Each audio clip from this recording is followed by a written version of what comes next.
मौसमी खांसी के लिए सबसे अच्छा नुस्खा बताते हैं हम आपको।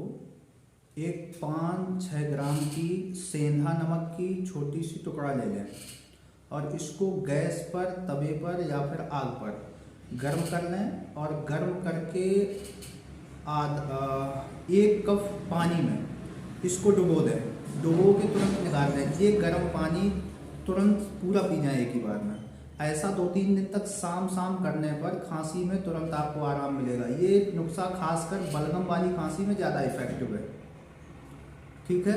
और इस सेंधा नमक के टुकड़े को बार बार यूज किया जा सकता है। मांसपेशियों के दर्द और जोड़ों के दर्द, कमर दर्द, बदन दर्द के लिए हम आपको दवा बनाने का ही तरीका बता देते हैं।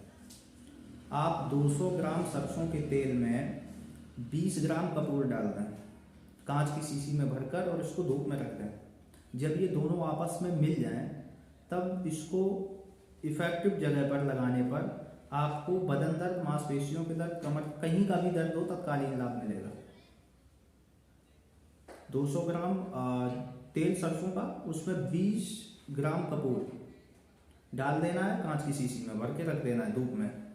जब दोनों आपस में मिल जाए, आपकी दवा तैयार है।